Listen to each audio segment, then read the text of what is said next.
ذره ها رقص کنند، آن کس که از او چرخ و هوا رقص کنند.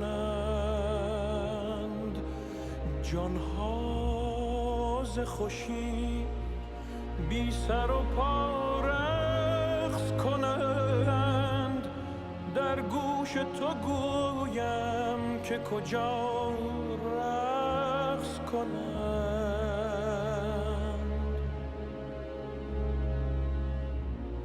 هر ذره که در هوا و در هامون است،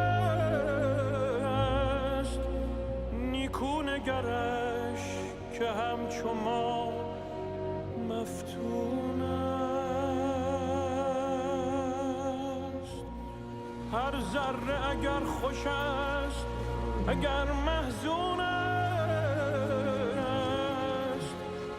سرگشته خورشید خوش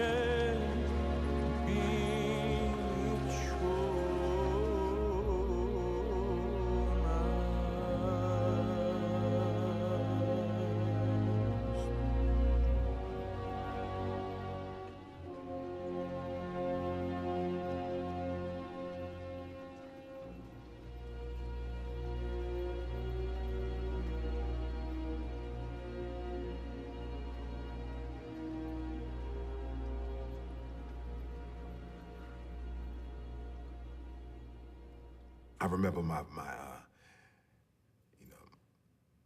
stepfather, would beat me, and he would beat me with extension cords and hangers and, pieces of wood and all kinds of stuff. And, after every beating, he would tell me, it hurt me more than it hurt you. And, I only did it because I love you.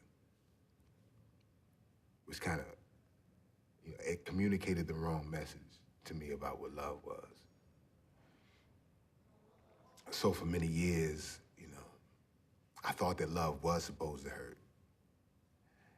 And I hurt everyone that I loved. And I measured love by how much pain someone would take from me. And it wasn't until I came to prison in an environment that is devoid of love that I began to have some sort of understanding about what it actually was and was not.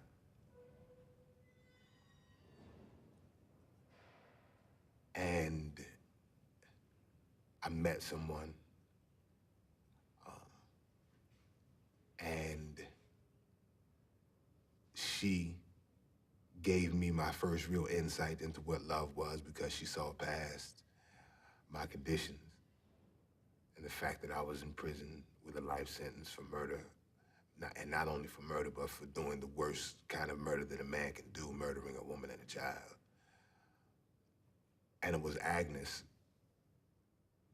the mother and grandmother of Patricia and Chris, the woman and child that I murdered, who gave me my best lesson about love, because by all rights, she should hate me.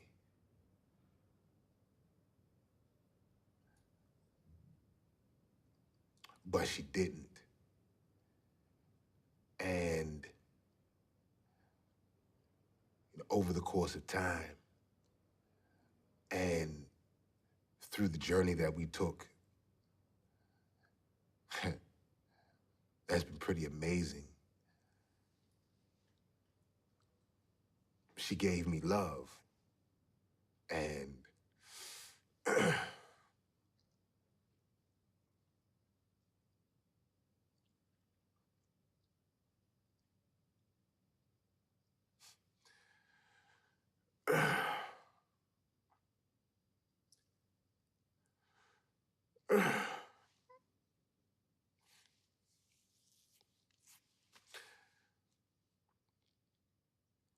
she taught me what it was.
jate rumbula jalo kulutenga kunwa maere hupana wa hujimba huputimba nunu jimuna na hina mbana batara mbona hino yalo lukuno no kujumbula jinga alo ko jimi jate rwana wandio jimino maere jimi alo jimi bikulia bihembi mihepwa mbie hepwa nukula kumulandu mbasubere ngume jate nawa nguma hungiro yinwa okujubwa na jinjiri mwenjwa nja hotwa njenu kolakera po jinjenu kumuno pepera njenu kumuno ikweke okuja mio binambi njate ro munyuri mbio po mbio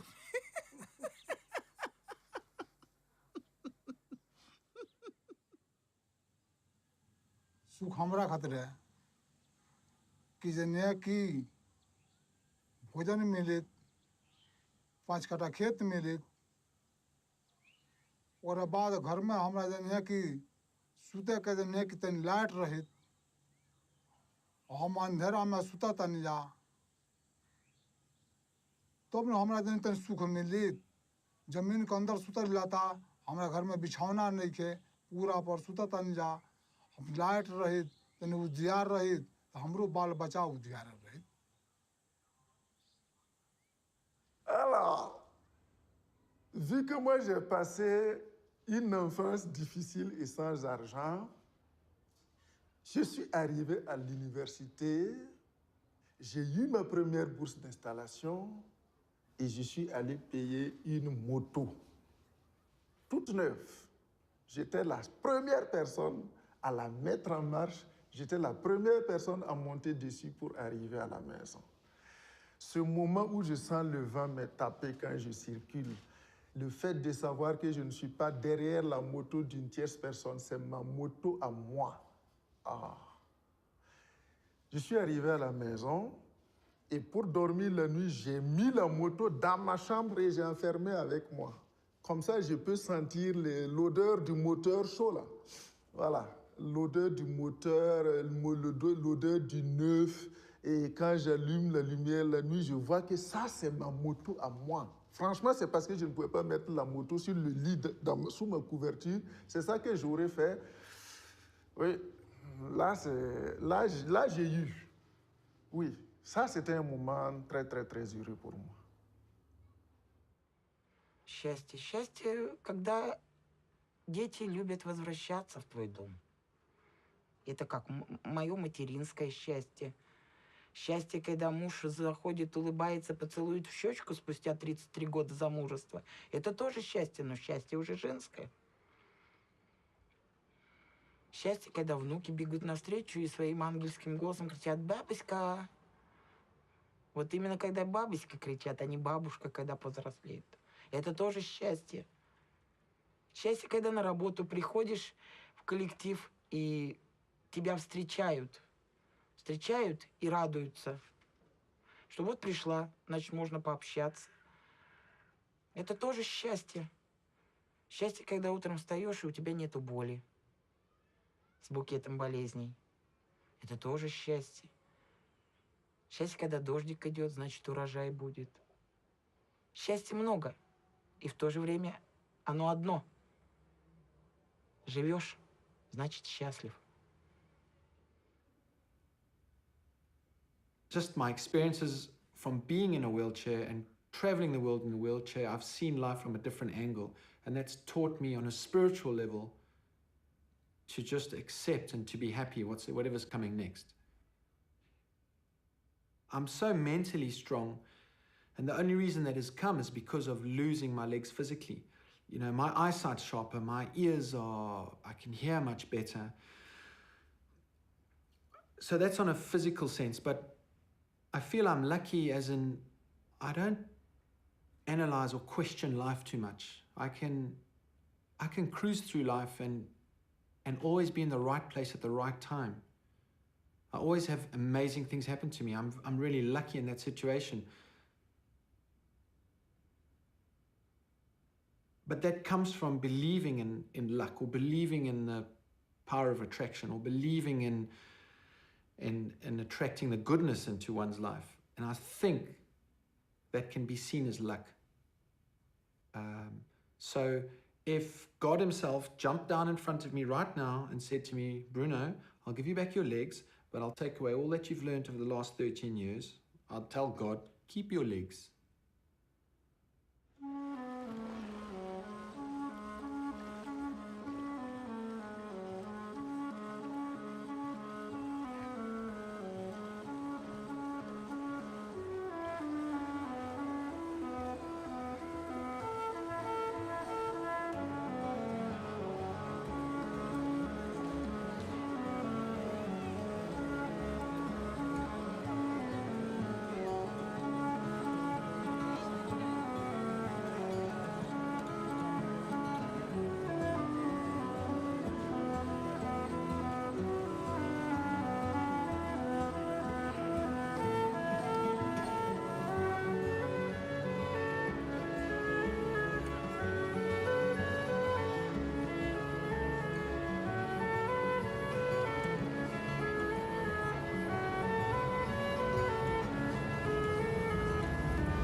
kabir nga biro ninge kelo kabuchala ira ko da sai ne ninge mana ko yugo kidine kini alo sha chu ko misiri dorena da me nga gi de tari nga berra ke kala tu ngani kundi be kalo lu she rezezu na reir ko no mutat reir do hirnya gasingon reir de jin go da ke urungon reir nya gasingon hira no raza na ke jodu manga ninge me no me ga ko da nga lu she nga ko to ina ko ana zo nga la yunta ko ana sa ne ke bumbumbe sisi rere sa ne ke bumbumbe raman rere me bayra ke la nga zo ga me kal kal ko ani ko bo to gina ka ba ko gujura no bara ngalu she a gerdi ngate ina me ani ba me a gerdi be ba ninge. حتى من أول لحظة حملت فيها السلاح كان في نوع من أنواع الخوف، يعني الخوف موجود عند كل البشر، وخايف كمان إني أشيل دم أو كذا وهيك، أو إنه شيلت السلاح. أنا صرت يعني من معلم مدرسة إلى مسلح، بس في شيء أجبرني، يعني في مناظر أو أمور أجبرتني. لما أحيانا بيسألني إنه يعني أحيانا تخطر بباله أفكار إنه بابا ليش الحرب هاي كلها ما بدها تنتهي؟ إنه بابا ليش أنت مثلاً تقتل العسكري ما عنده أب وأم عم يستنوه وعم ينتظروا مثلنا؟ يعني بابا بقول له إيه مزبوط الكلام بابا. كان ليش بابا؟ بقول له بابا لأنه هو على خطأ وإحنا على صح. طيب ليش هو على خطأ؟ إيه بابا هو على خطأ، هو عم يقتل أطفال، عم يقتل عائلات، عم يدنسوا المساجد، عم يقصروا المساجد يا بابا. إحنا عم ندافع عن الإشي هذا. فإحنا بنحاول دائما الأطفال نبين لهم كل هالأمور هاي، يعني إنه صحيح أنا حملت سلاح بس حملته في شغلات أجبرتني على حمله، ولا مو حب إنه أرتكب إنه أحمل دم على رقبتي مدى الحياة وأحس بذنب إنه أنا قتلت إنسان. لا، ما حد بيحب يقتل إنسان أو يلوث يديه بالدماء.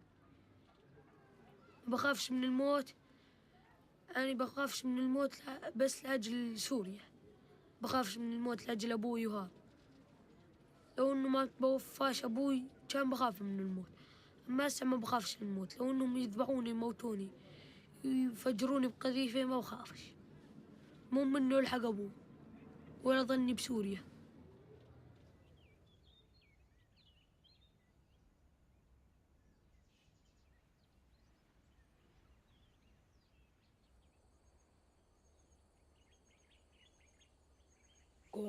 mu gihe cy'intambara nyine maze gutandukana n'ababyeyi, mbaho njyenyine, mba mu Masaka, mbamo hafi nk'ibyumweru 2. ubwo mbese nyuma yaho umuntu araza aramfata arambwira ngo ese ngo uri igiki. Jyewe rero kubera ko nta rundi umwana cyane, ntabwo nari nzi gutandukanya umuhutu n'umututsi, ntabwo nari mbizi. noneho ubwo ngubwo akajya amfata, agafata intoki zanjye, akagenda afata umubiri wanjye, akavuga ngo ndi umututsi, ngo nimba ntari umututsi ngo ndavangiye. akajya abwira abo bantu ngo nibandase, ngo bankureho. noneho nkajya muga se murandasa munyica, muranyicira iki? ko ari nta kibi nakoze, muranyicira iki? noneho ubwo nyuma yaho haza ubwo bararasa cyane, amasasu menshi cyane. maze kubarasa amasasu menshi cyane ndirukanka. noneho maze kwirukanka, aho ngeze hose nkajya mbona ni imirambo y'abantu, amaraso. noneho ngeze aho ubwo nahise nicara ndavuga nti Mana bibuka ushaka. njye nagira Imana nkarokoka.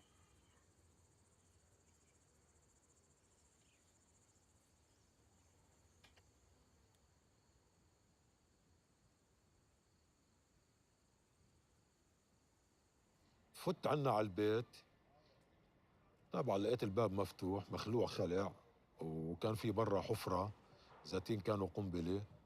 فت يعني تلاقيت أبوي ممدد وأخوتي من وراه هيك، لأنه أول ما فاتوا طخوا عنا بالبيت كان أبوي هو فتح لنا الباب وقال لنا فيش عنا حدا، فيش عنا مقاتلين.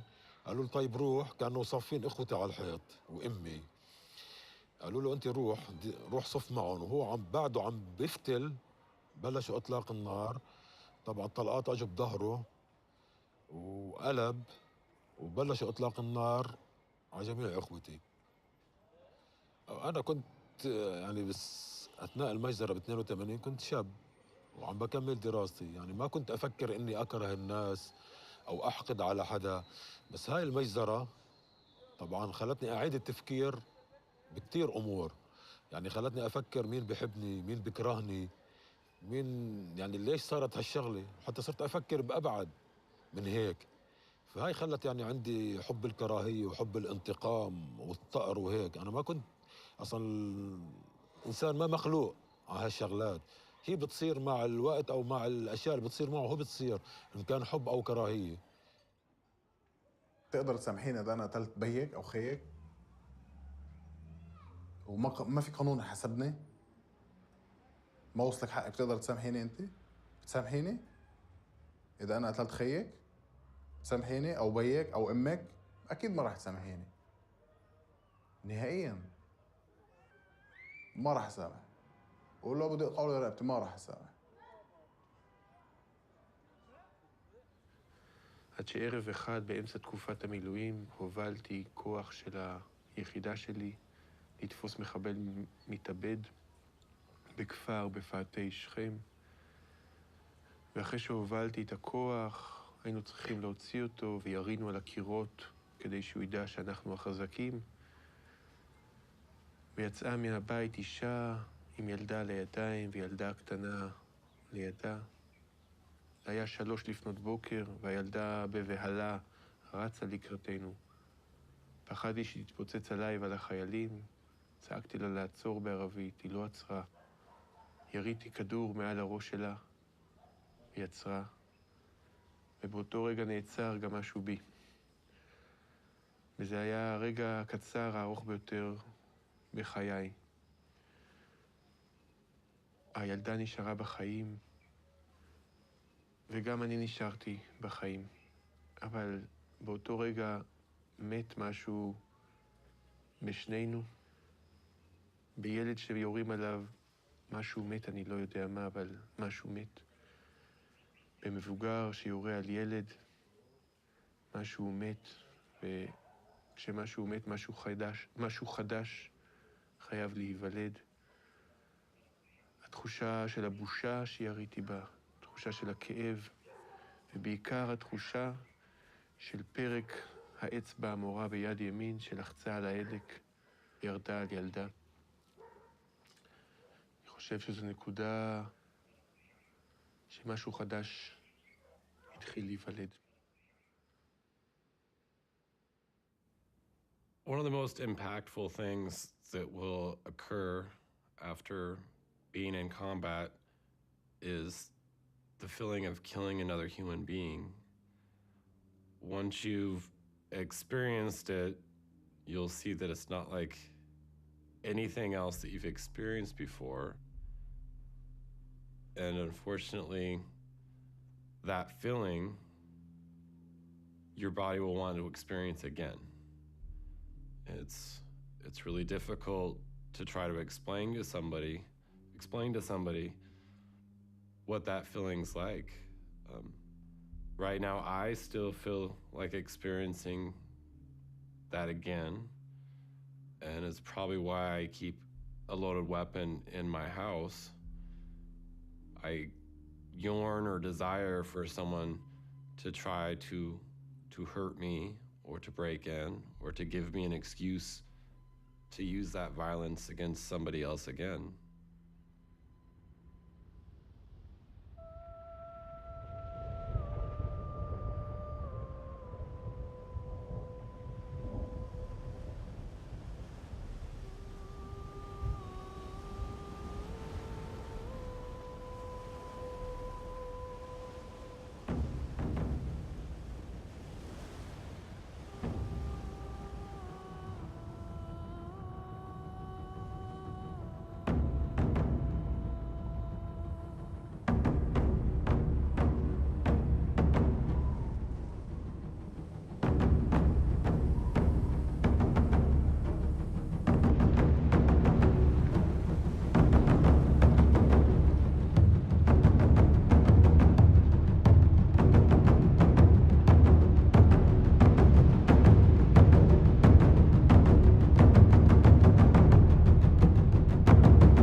the 16th of January 2007, an Israeli border police shot and killed my 10 years old daughter Abir in front of her school in Anata where I live.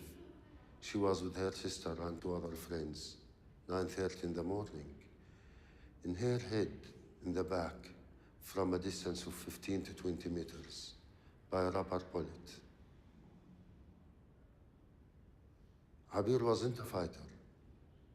She was just a child. She don't know anything about the conflict, and she is not part of this conflict. Unfortunately, she lost her life because she's a Palestinian. I'm an Israeli who lost his daughter to a suicide bombing on the 4th of September 1997. And I'm a product of an education system. These are two societies at war, and they socialize the young generation to make them being able to sacrifice themselves when time comes. And this is true to Palestinian society, and this is also true to Israeli society. Because we are human beings, sometimes you think, if I kill the killer, or anyone from the other side, from the Israelis, or maybe 10, this will give me back my daughter. No. I'll cause another pain and another victim to the others.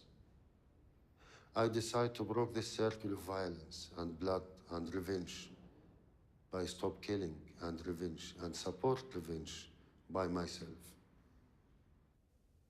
My definition of sides have changed dramatically. Today, on my side are all those who want peace and are willing to pay the price of peace, and the other side are those who do not want peace and are not willing to pay the price of peace. Many people told me that it's not your right to forgive in her name. And the answer, it's also not my right to revenge in her name.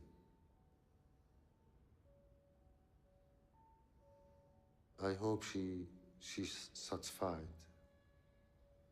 I hope she rests in peace. הסיפור הוא שנכנס קצין גרמני במדי אס-אס לגטו, ובליל גשום אחד אמא אומרת לו, קח את הילדה שלי. והוא, אמא מספרת שהיא מרימה את גדר התיל ומוסרת את התינוקת שאני ילדה, כאמור יהודייה בת 2.5, והיא בלב כואב מספרת שהיא מעבירה אותי לידיים של איש מופלא במדי אס-אס. היום אנחנו יודעים שאותו אדם, אלויזה פלווה, שירת בצבא הגרמני, כי זה היה, הוא חי בגבול גרמניה. אבל למעשה הוא לקח אותי למעיל שלו, הכניס אותי לתוך המעיל שלו כתינוקת, ומעביר אותי אל גבול גרמניה, פולין, לבית הוריו. והם מגדלים אותי, הוא מספר שאני ביתו הלא חוקית, והם מגדלים אותי, הופכים אותי לנוצריה קתולית, הם מגדלים אותי עד סוף המלחמה, איזה מחווה, איזה מקסם, איזה יד מושטת, חוויה של ניצוצות של אור בתוך דברים שהם נקראים טירוף של אנושות. אם אני רוצה ומעלה בדעתי לשאול את עצמי, האם אני הייתי יכולה להיות בתוך אחד המקומות האלה, ואולי הקשה ביותר, האם הייתי יכולה להיות במקום של אותו קצין גרמני? איך אנחנו יכולים בכלל לענות על השאלה הזאת? איך אפשר? אני לא מאמינה שהיה לי את כוחות הנפש האלה לעשות את זה. אם אני שואלת את עצמי את השאלה, אולי כן? איך הוא ידע שזה קרה לו?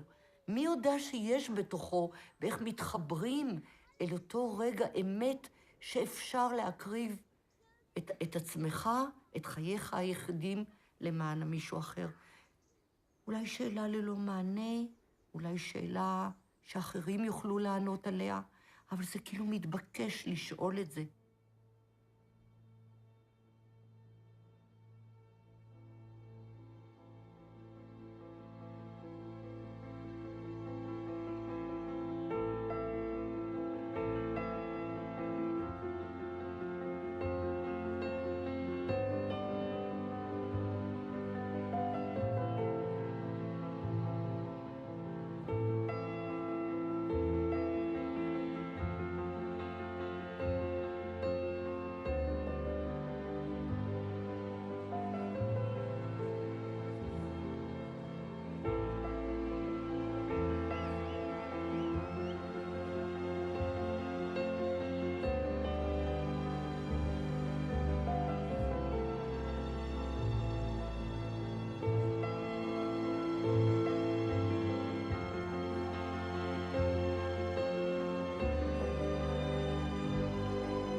El amor, el amor es el origen y es el fin.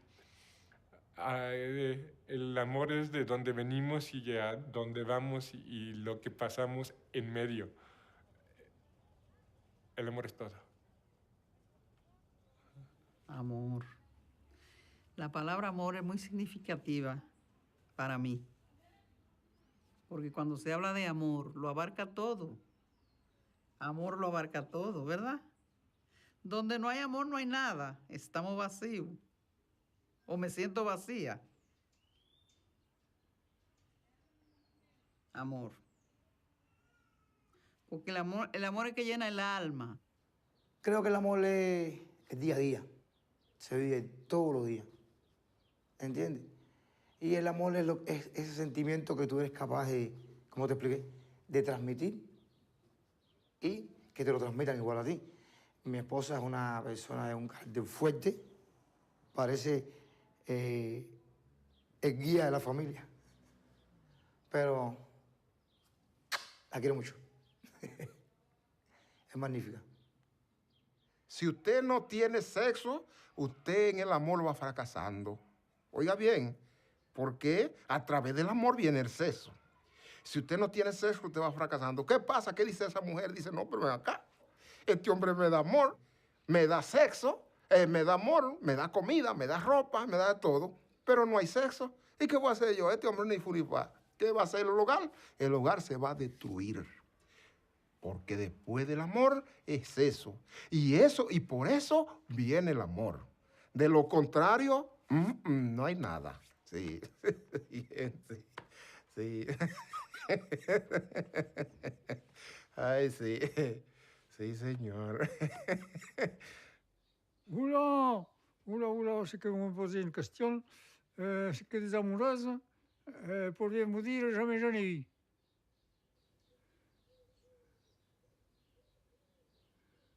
J'ai pas.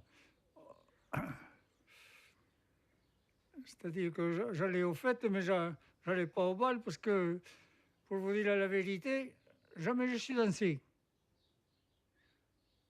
J'ai essayé, mais ça marchait pas.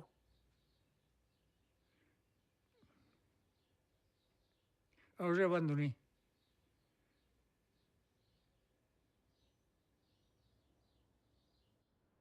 Je pense que quand on épouse quelqu'un tel qu'il est. Voilà, à l'instant T, on l'aime, il est comme ça. J'ai eu cet accident, j'ai plus de bras, plus de jambes.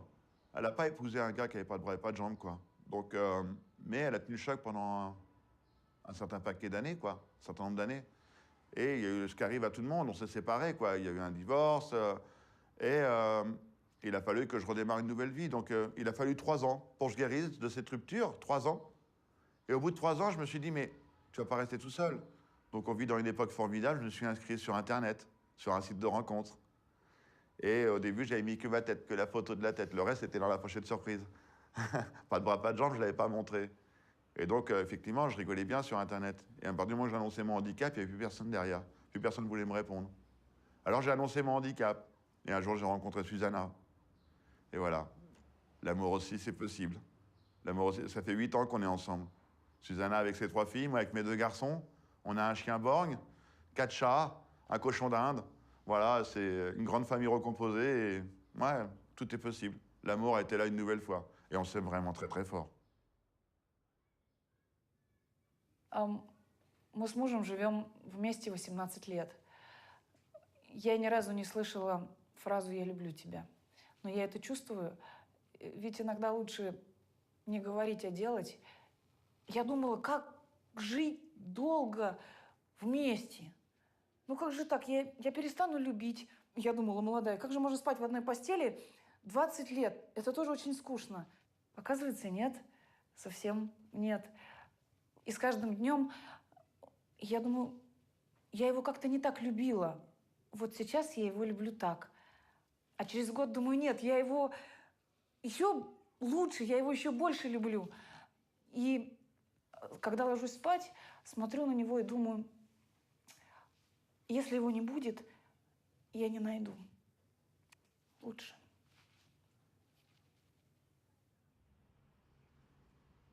after being married for 50 years, 51 years, but my wife took seriously ill just before we celebrated our 50th wedding anniversary. And she suffered terribly for about 2 years as an invalid. For the last 2 years of her life, I was her nurse, I was her doctor, I was her friend, I was her lover, I was her husband. Everybody wanted me to get a nurse, full-time nurse, day and night nurse, and she begged me not to. She only wanted me to look after her. And I loved doing it for her, and I did it by myself. I carried her to the car, I carried her oxygen tank, I carried her wheelchair, I packed it in the car, took it out, I pushed her around, I put it back, I took her home, I bathed her, I put her to bed. And I loved it, that I was able to do it for her without anyone else. And she appreciated it. That's love. The magic moment that I had with my grandfather was right after my grandmother died. And I went to go see him, and I knew that he was hurting, but I wasn't sure what kind of state he would be in. And she was his partner 65 years, as well as his driver. And I went to see him and said, "Grandpa, how are you doing?" He said, "Did you know that for $4 I can get a shuttle anywhere in the city?" I was like, "Wow, that's great, Grandpa." And he said, "Well, I went to Save On, I went to the grocery store and went to the woman behind the counter and said, I have this list of things. Could you help me find them? My wife has recently changed her residence to heaven." And I said, "Grandpa, man, you always help me see the glass is half full." And he leaned back and he looked me in the eyes and he said, "It's a beautiful glass."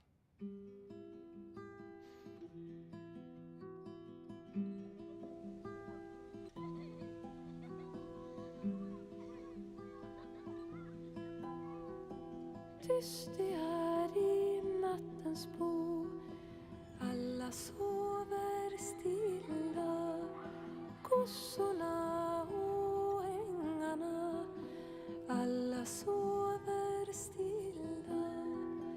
Under stjärnors himlavalv, under månens jorda famn, kan du drömma och sova.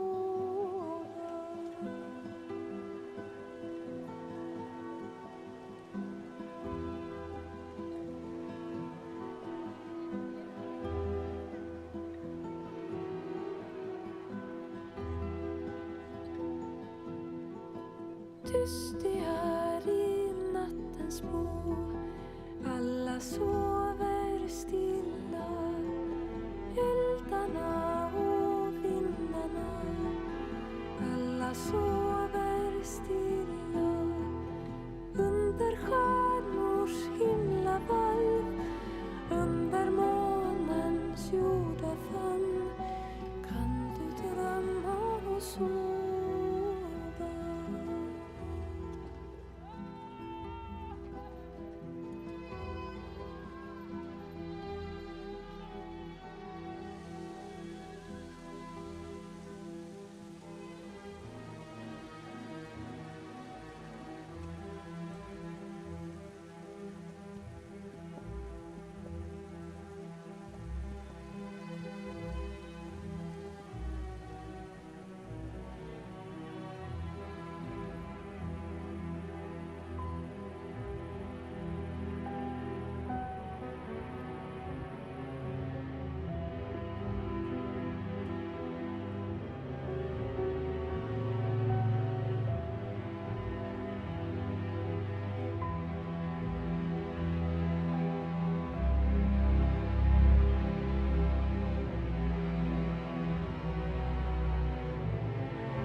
Yo me salí a los 12 años de la casa de mis abuelitos por maltrato. Entonces me fui a la calle. Entonces dije, no, pues mejor sigo mi camino para que, pues, a ver si me pueden independizar yo misma. Lo que nunca podría perdonar sería a mi madre, porque haberme vendido no fue una buena idea, porque somos sus hijos y le dolió tenernos. Y pues eso es lo que nunca yo perdonaría.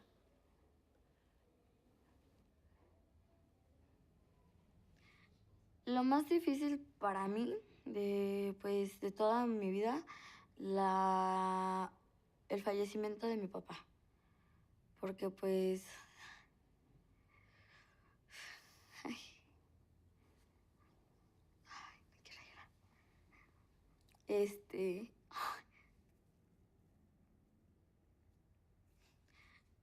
Fue con el que me apoyaba mucho. Era el que pues nos sacaba adelante a mis hermanos y a mí.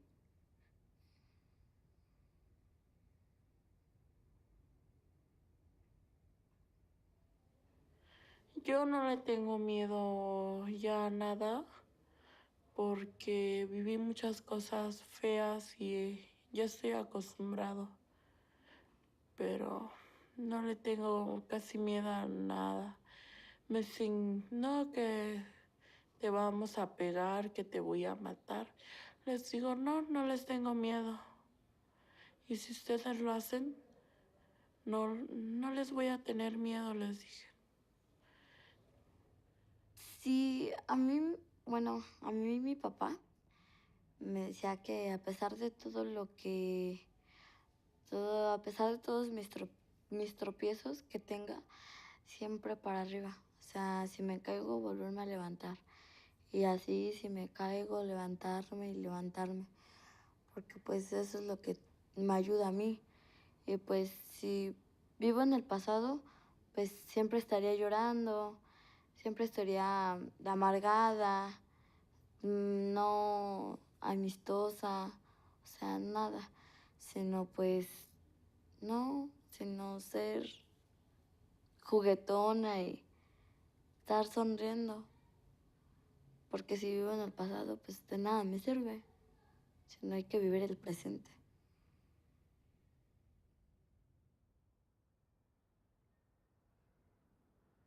La familia para mí es comunión. Es llegar a tu casa y encontrar a alguien que te abrace y te diga, qué bueno que estás aquí. Ayudar a mis hermanos a hacer algo que ellos no pueden, que yo ya pude, por ser uno de los mayores. Enseñarle. Ver a mi papá llegar del trabajo, satisfecho, sentado en su sillón y pues poderle servir un café. Creo que me hace sentir bien. Algo que como que te llena por dentro. Y si te falta uno, te queda como que un hueco en el corazón, así como que, diablos, ¿qué pasó? ¿Dónde está?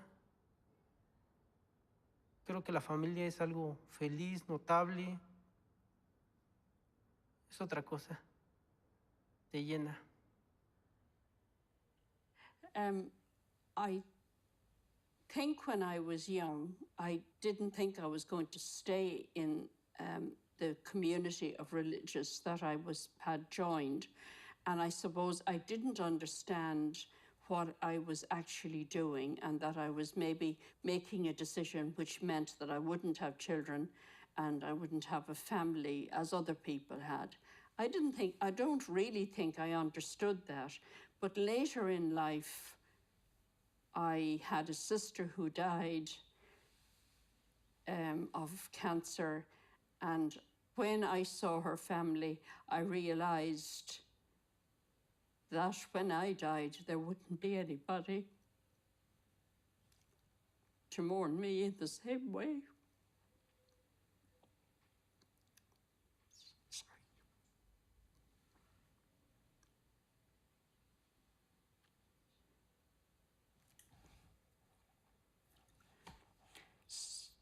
It is time goes on, then you recognize that you are a parent to other people who you work with or who are friends or who are related to you in some way. So even though you haven't your own family, you have family. So I think that's important to me. So the defining point in my life was when I was living in a women's refuge centre in a supported flat, and I witnessed the tragic death of a friend from a drug overdose. I had to stand up in court and tell his parents why this poor lad had lost his life. And I just remember thinking my life could have gone down two paths. I could follow him to death, or I could do something with my life. And a few days later, I walked into my local college and I asked them, please teach me. I want to learn. And there was an amazing tutor there at that point in time, and his name was Paul. And Paul said to me, come and learn with me, I'll teach you. I do a sport course, and I want you to be on that course, Sophie. And I just remember thinking, you know, this guy's amazing, you know, I've got no qualifications and he's willing to take me on. And Paul used to come to the homeless hostels and pick me up, and he'd take me to the boxing ring. And I remember one day having this boxing match with Paul and punching him in the stomach and him screaming in pain. And I asked him what was wrong, and he told me he had stomach cancer. Paul spent the last 2 years of his life engaging with me and making me believe in myself. He lost his life before I graduated at college, but it was that one person that believed that I could make it to university, you know, and the fact that he'd done this for the last 2 years of his life, you know, what an exceptional person to be facing death and say, I'm not going to give up, I'm going to go out and help people and make them believe in themselves. And it was that one person that did that for me that made me think, do you know what, I can do it. Этот ребенок, которого я ждал, я сына ждал всю жизнь. То есть у меня были старшие девчонки, и я ждал помощника. И сейчас хочу еще так же, чтобы был у меня ребенок-помощник. Но у меня помощник в том, что он мне подсказывает, он мне молчит, он смотрит на меня. Когда мы с ним что-то делаем, что-нибудь где-нибудь строгаем, стучим, я ему объясняю и проговариваю. Есть такая притча. Когда Господь сидел и распределял, кому, какого ребенка, в какую семью отправить. Ангелы сидят и говорят, Господи, почему ты этого тяжелого ребенка даешь в такую семью? Им так хорошо, они живут счастливо. Зачем им это? А он говорит, это мне для того, чтобы они могли ему донести, что есть я. Листочек на дереве, ветер. И я постоянно проговариваю ему.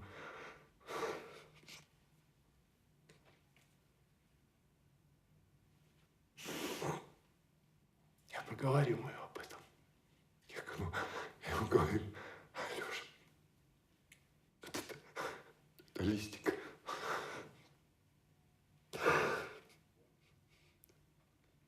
Это цветы. Вот это радость. Мы с ним выходим ночью. Я ему объясняю, что такое звезды. Я говорю, сын, звезды. А он видит это и смотрит на меня взрослыми глазами, не по возрасту.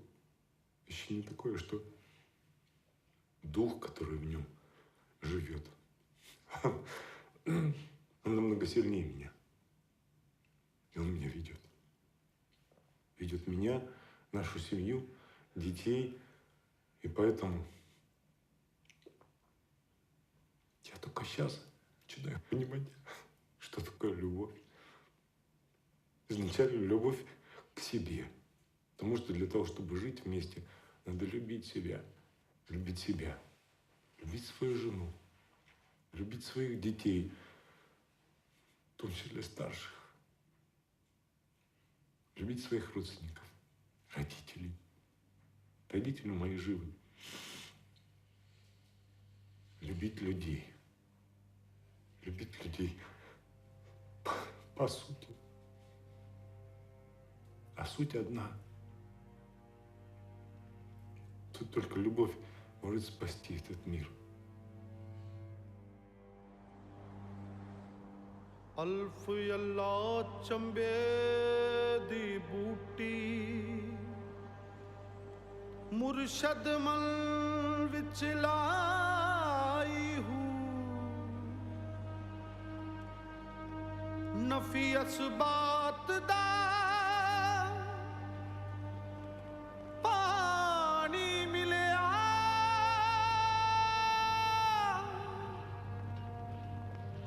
हर रगे हर जाई हूँ अंदर बूटी मुश्क मचाया अते जान फुलनते आई हूँ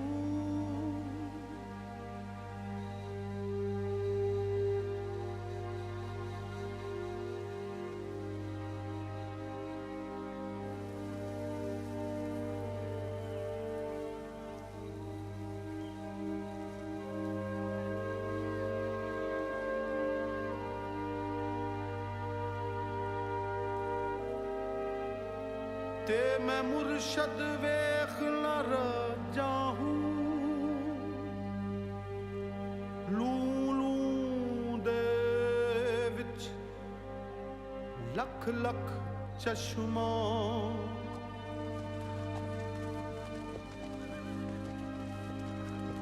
लू लू दे विच लख लख चश्मा एक खोला एक कज्जा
Ah no, io non avrei mai pensato e non mi sarebbe mai piaciuto essere un uomo.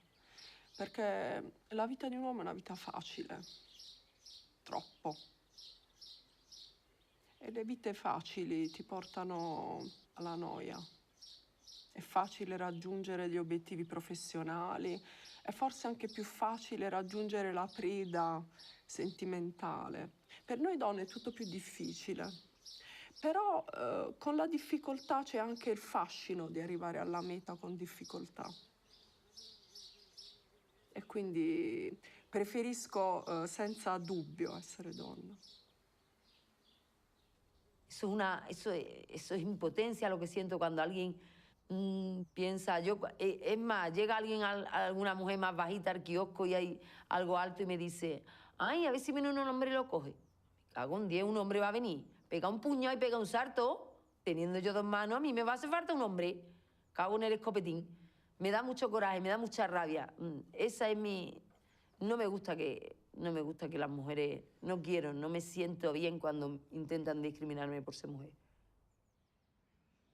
Ahora me siento libre porque puedo hacer diferentes cosas sin medir el tiempo.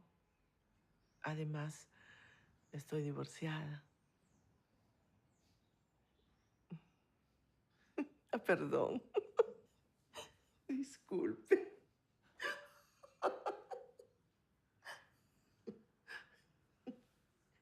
Yo creo que eso no es relevante, ¿no? Perdón. ¿Quiere que lo haga otra vez? ¿Está bien? Yo sé que no es para sonreír esto, pero me siento bien ahora, me siento libre. Mon mari a 2 femmes. Il est polygamie. Il a 2 femmes. Ouais, ici au Sénégal, tu vois, la polygamie, il y a des gens qui ont 4 femmes, il y a des gens qui ont 3 femmes, il y a qui ont 2 femmes, mais il y a qui n'ont qu'une seule femme. C'est le choix. Mais même il y en a qui ont 6, 7, 8, 9, jusqu'à 10 ans. Mais moi, mon mari a 2 femmes. 2 femmes. Je suis la première et l'autre est la deuxième. Et vraiment, nous vivons paisément. C'est mon amie, cette dame-là. Vraiment, il m'aime. Elle m'aime et moi aussi, je l'aime. Heureusement que chez nous, la polygamie chez les femmes, ce n'est pas possible. Parce que, j'ai dit heureusement pourquoi? Parce que si ma femme devrait en aimer un autre plus moi, je suis sûr que ça n'allait pas être évident. Ça allait être très compliqué parce que moi, je suis extrêmement jaloux. Extrêmement jaloux. Je ne pourrais pas supporter que ma femme passe la nuit dans les bras d'un autre monsieur et puis le lendemain revenir passer une autre nuit avec moi. Je ne supporterai jamais ça. C'est pour ça que je dis que heureusement que la polygamie chez les femmes n'est pas possible ici au Burkina, quoi. Parce que, ma foi, je ne m'imagine pas. When I went and stayed with my wife at her house in San Francisco, she's not my wife, but the woman I'm with, this was about a week after we started dating. And I woke up in the morning and I said, so, I asked this of you and this of you and this of you. And, you're hesitating. But, like, the woman I'm with can't have a list of no's. Like, it's got to be pretty much all yeses or we don't have a relationship. I mean, that's just where I'm at. And it took her about a month after I pointed that out to her to realize that these no's could not exist. And so that's how very little shitty my woman is. She's freaking very unique, very amazing. She gives me, like, she was raised to, like, adore her man, like old school Mexican, like know when to speak up. And that doesn't mean you can't tell me something. That doesn't mean you can't share. That doesn't mean I don't want guidance. But in my household, the man is the man of the house. OK. À la maison, les week-ends, c'est moi qui fais la cuisine. Et un jour, un ami est venu me voir en train de faire la cuisine. Et il m'a demandé que, mais écoute, Hassan, c'est toi qui fais la cuisine? J'ai dit oui. Que, mais ta femme, elle est malade? J'ai dit non, elle n'est pas malade. J'ai dit, mais elle se repose. Que tu laisses ta femme faire la cuisine, et tu fais la cuisine pendant que ta femme se repose dedans. J'ai dit oui, mais elle a besoin justement de repos. Et il m'a dit ce jour-là, ma femme ne viendra jamais te rendre visite. Tout simplement parce que tu vas lui mettre des idées dans la tête. Et quand elle va revenir à la maison, je risque de faire la cuisine moi aussi. Et je lui ai dit non, mais il faut que tu comprennes parce qu'en fait, elles ont besoin de ce repos-là. Moi, en tout cas, ça me fait plaisir sur moi lorsque je fais la cuisine pour toute la famille.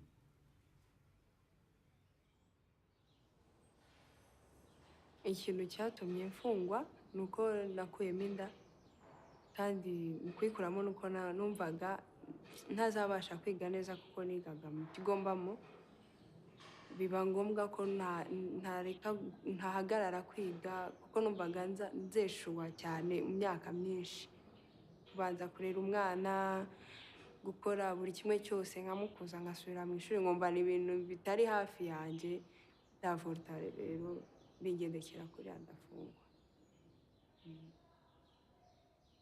Ikintu kinejeje uyu munsi ni ukumva ko ejo nzarangiza ibihano byanjye ngataha nko gukomeza amashuri yanjye ndetse n'ibindi. Harimo akazi nkaba mama w'umwana runaka se mbese nanjye nkaba umuntu nk'abandi.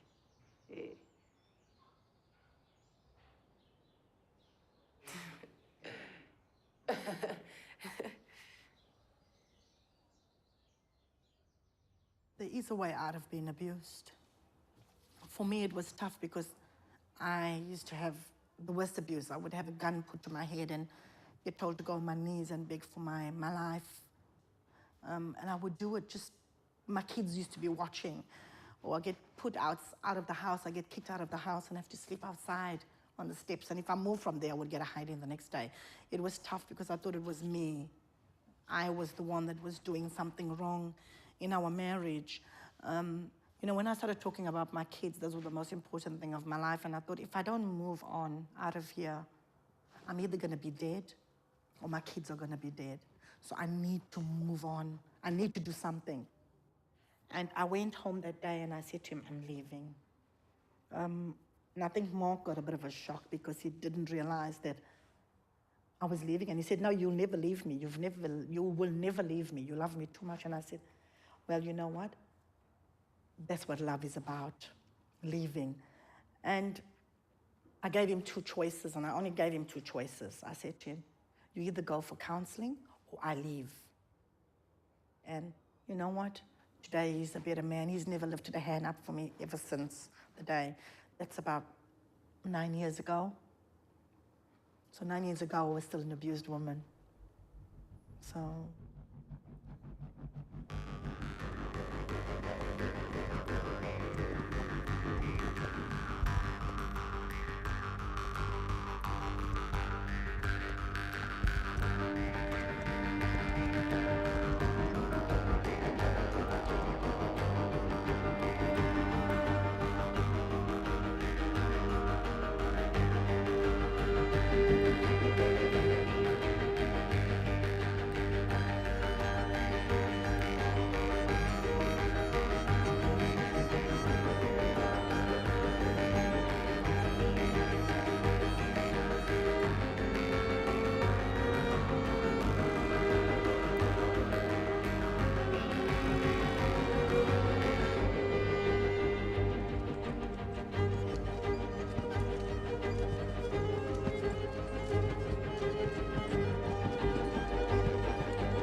I am gay. And I've liked girls ever since I was a little girl. And I kept it a secret from my family. And my dad, I remember when Ellen DeGeneres came out, it was the first time I ever heard of the word gay before. And my parents were talking about it. And I asked my dad, Dad, what is gay? And he goes, it's a girl who likes another girl and they're going to hell. And so I said, okay. And I walked straight up to my room, closed the door very quietly, and then I bawled my eyes out into my pillow. And I prayed to God every day to please let me like boys. Please make me straight, because I knew I liked girls. And so I tried pretending I liked boys and stuff, but I never did. And then I met, to me, the love of my life. And her name was Jen. And gosh, it was just like my world changed. And I didn't really care about anything else. I just knew I wanted to be near her. And that was love to me. Yeah, being a lesbian is not a choice, man. Something that is inside you. And that no one can help, or it's not curable, or it's not a disease actually. Because they always say we're sick. Our families even take us to the doctors, to the sangomas, but it just stayed there. I even had to force myself with guys to get my granny's approval. And it hurts because I had to do stuff that I really, really didn't want to do. Even though I did that, I even asked a friend of mine who is a dude to pretend as if he's my boyfriend. But that guy, what he did, he forced himself to me, and then he left me with HIV.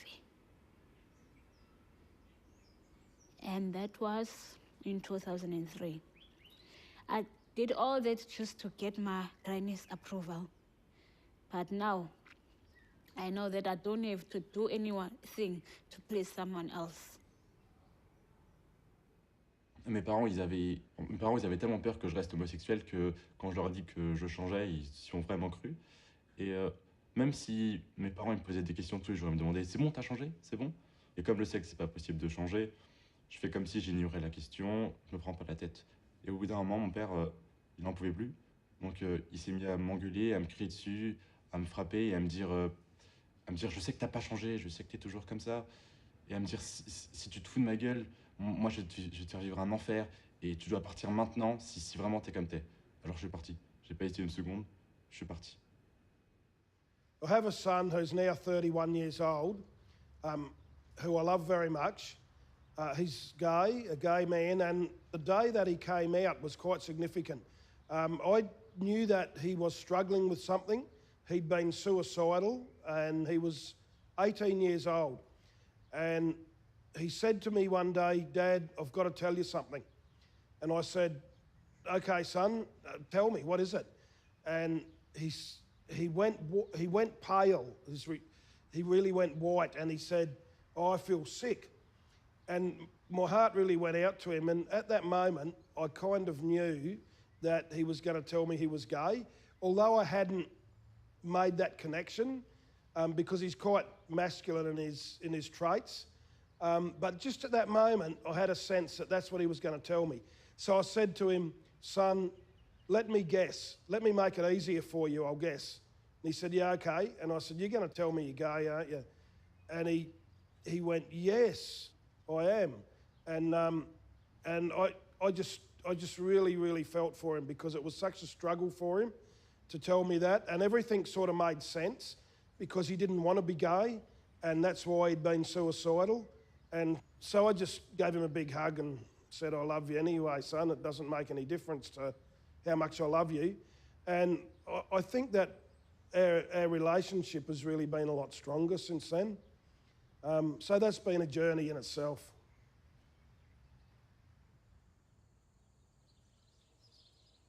c'était en 2009, un ami homosexuel comme moi. Et lorsque ce dernier là est décédé, on l'a enterré dans le cimetière de son village. Mais l'imam de ce quartier, et il a rassemblé les gens quartier, des jeunes du quartier. Ils sont partis au cimetière pour déterrer ce corps, enlevé, attaché et traîné comme ça dans la rue. Et les médias, il y avait certains médias qui étaient là, qui filmaient ça. Et la police est venue. Après, la famille a récupéré le corps encore, allé enterrer le corps. Ils sont partis encore déterrer. On l'a déterré 3 fois. Et finalement, on a enterré le corps dans la cour de son père. Parce qu'on dit que la religion musulmane dit, quand on est homosexuel, si tu meurs, on n'a pas le droit de prier de ton corps, on n'a pas le droit de t'enterrer dans le cimetière musulman. C'est ça, il disait. I'm a gay man from Lebanon, and we have no rights over there. And we have no rights in the Arab world in general over there.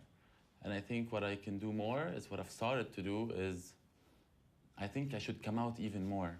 I am out to my parents, I am out to my friends, I am out to my work, but I think I want to encourage other people like me, which have nothing to lose. Because I have a salary, because my mom, it's proven with time, it took a time, but she's gonna love me anyway. Now she knows my boyfriend, she loves me for the way I am, my dad as well, my friends as well. I think if you don't tell anyone, the other moms won't know that it's okay to be gay. People should be less shy, people should be more daring when you have nothing to lose. Because some people have a lot to lose, and those are not the people that should do the change, but the ones that have nothing to lose.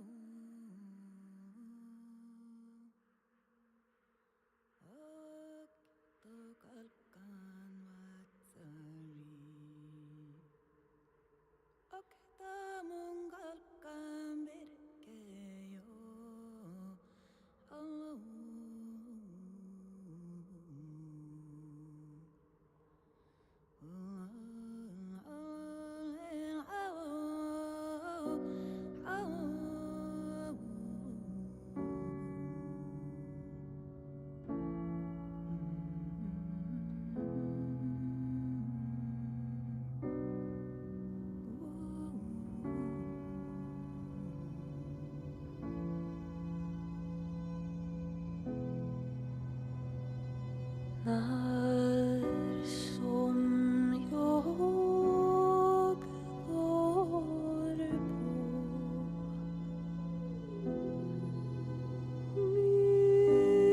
18:e år.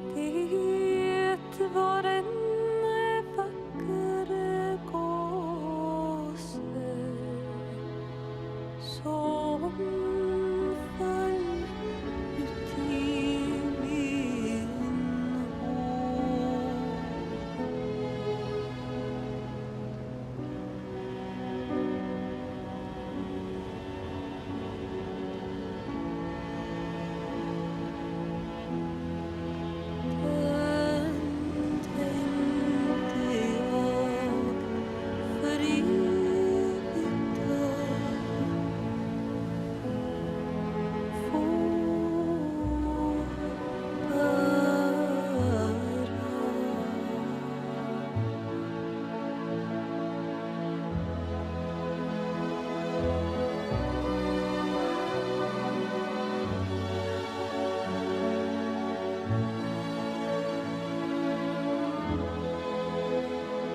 in Iraq, one of my friends was hit with a car bomb in front of me, and I chased after the triggerman with my squad, with one of my teams.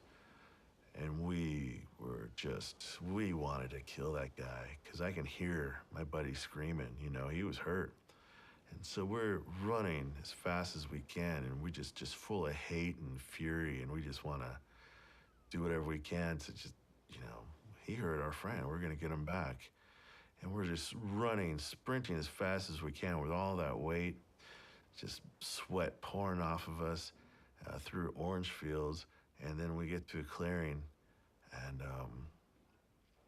yeah, it hit me. I mean, the blue sky. It was an old man in a white robe and a child just tilling a field, you know, and that just bring me back to reality. I'm like, what am I doing, you know? I'm a human being. I'm not, you know, I'm not some instrument of, what, revenge, I guess? I don't know. You know, it's just like you stop and you're like, just people doing people things here where I'm supposed to, you know, where all this violence is happening, and you stop and you're like, I don't know, makes you human again, you know? Eu mesmo amanheço o dia e digo, vou já no meu roçado, buscar meu colo de feijão e minhas espigas de milho para mim comer.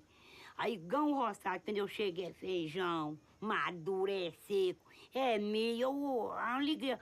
A gente fica, parece que fica, aquilo, a alegria é tão grande que a gente chega no roçado, chega a dar vontade da gente ficar ali em pé, que é bonito. Um roçado de milho, um roçado de feijão é bonito, mas cada vez a gente fica mais corajosa.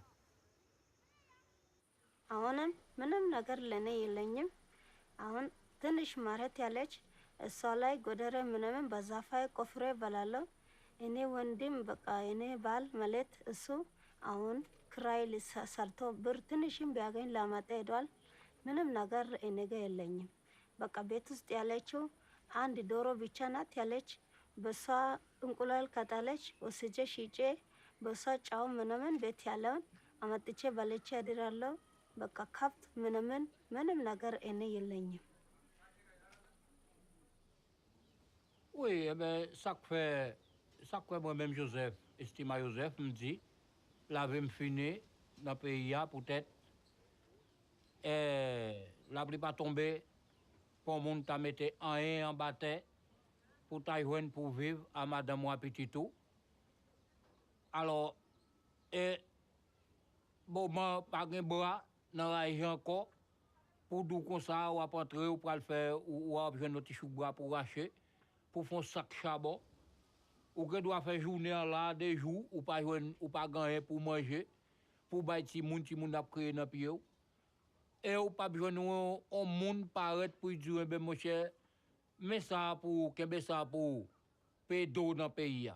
Ja, c'est coucher tout le monde a couché pour nous mourir parce que ça l'avait fini.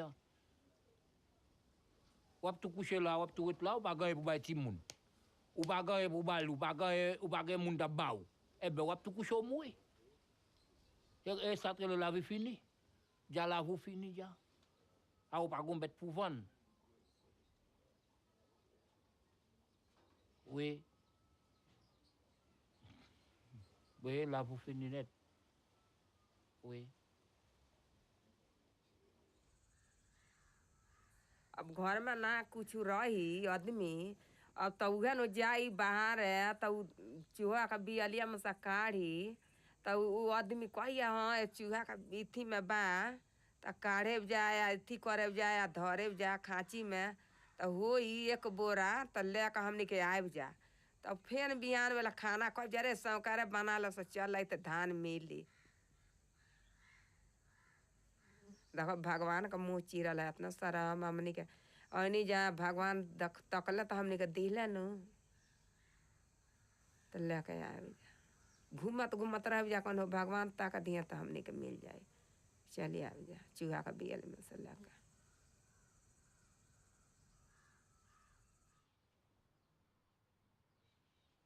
शेतीच पिकली नाही दुष्काळावर पाण्याचा लय पडला 70,000 रुपये 2 bore मारलं 70-70 पाणीच लागलं नाही. पाणीच लागलं ना, मग आता काय करायचं म्हणून ते बेदान सुद्धा झालं नाही. पाणीच नाही तर कसं करायचं, काळा झार झालं बेदान. ते बी झालं थोडं बहुतच. मग त्याचं गेलसाली काय काढलं होतं वाटतं, त्याचं पण घेतलं नाही त्यांनी, काय म्हणते तसं ते बी आता पेटलं नाही. म्हणून असं आता कोणीकडचं द्यायचं, काय करायचं. पाणी तर कशालाच नाही. हिरी एक सुद्धा होती ते पण आटली, पाणीच नाही. असं म्हणून कर्ज तर फिटायचा कसा म्हणून त्यांनी आपलं दुसरं काय.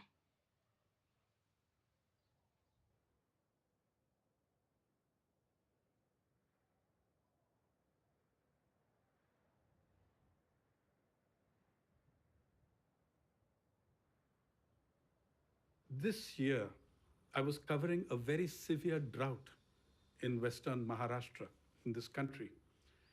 And on the one hand, I was looking at people, facing destitution due to a water crisis. On the other hand, I was looking at multi-storied buildings coming up with a swimming pool on every floor. We're not talking about buildings with 3 floors or 4 floors. There is a plan for 2 twin towers in Mumbai, even now under construction, 37 floors each, which means there are 74 swimming pools. It's a twin tower. And then I went and looked at who are the people doing the construction? Who are these laborers? All the laborers were landless laborers and marginal farmers who had left their villages as refugees of the water crisis, and they're in the cities building our swimming pools. The sheer humiliation of it, the sheer injustice of it. I think the fastest growing sector in India is not software or IT, it is inequality. So yeah, it makes me furious. It is completely unacceptable to me to see how closely the affluence of the few is tied to the misery of the many. That's unacceptable. ऐसा हमने का नेताजी करी जे हमने का आदमी बना दी, नहीं तो हमने का भूखन मर जाब जा। तब सरकार का तब दोष आई, नेता लोग का जो दोष आई, जब हमने का 72 बिनू, बिछौना बिनू, बर्तन बिनू, हमने का मुँह तानी जा, जाड़े हमने का कलपता नहीं जा, अन्न बिनू कलपता नहीं जा।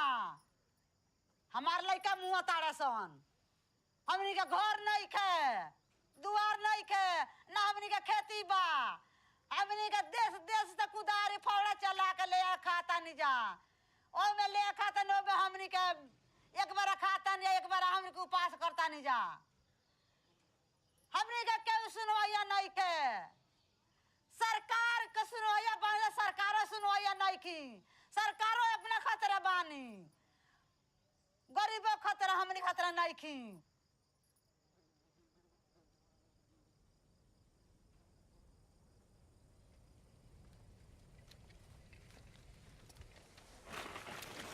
هيا بينا يا شباب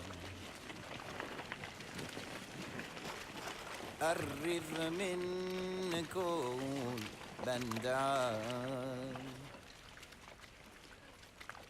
حيا بنا يا شباب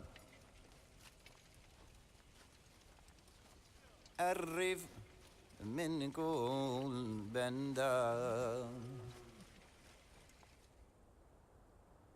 نحيي ليالي نحيي ليالي الهنا والحب والخير اللوفة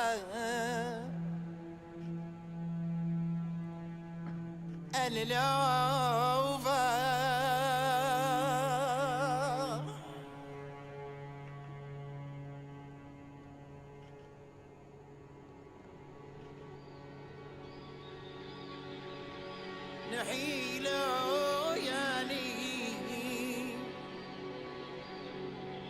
الهانا والحب والخيال النوفا النوفا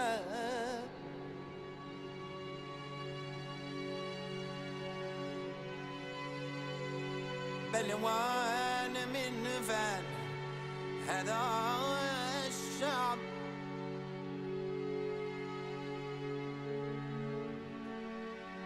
من آحد حميان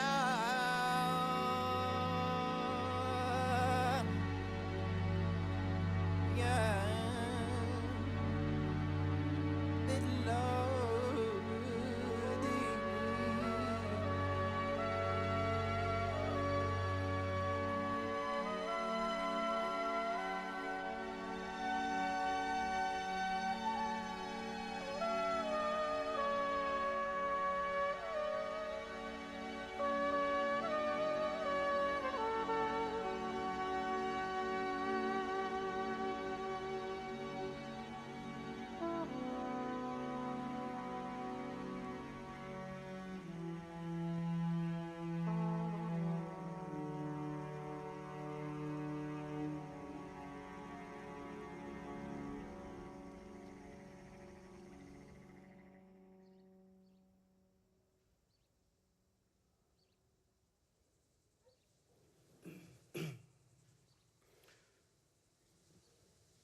जब पाकिस्तान से मैं निकला था तो जैसे हालात थे वहाँ पे कि स्पेशली मेरी वाइफ को भी पता था कि जैसे हमारे हालात हैं उधर मैं अपने बच्चों को सपोर्ट नहीं कर सकता था, अच्छी तालीम सेहत नहीं दे सकता था।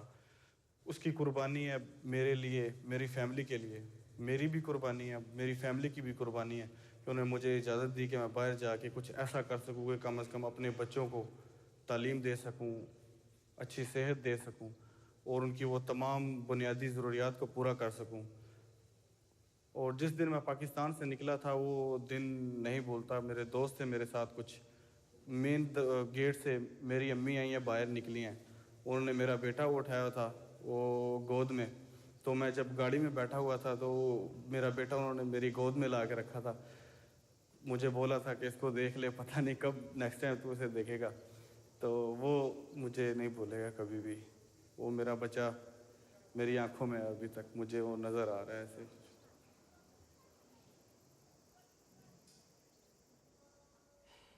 والله أنا تركت السودان عشان الحكومة ما ريحنا وكتر الأسر كله، ونحن ذاته كنا نعتبره ميتين يعني، ونحن ذات غاية بس المهم أنقذني بس عندي يعني ربنا بس اداني طول العمر بس وصلت هنا في فرنسا. والله نحن الحمد لله ببلدنا هنا بنزرع زراعة بكفينا، وعندنا بهايم ما شاء الله، ما يعني عندنا بهايم ما شاء الله، يعني ما ناقصين، ما ناقصين في أو قروش، ما ناقصين في أن أكل، والحمد لله نحن مرتاحين بنزرع بناكل، لكن الحكومة ما ريحتنا حكومة. وانا قدامي كده اغتصب اخواتي قدامي انا. لما جات مرة ذاتها قاموا جلدوها وقاموا اغتصبوا مرتي قدامي انا، وانا بكون حي.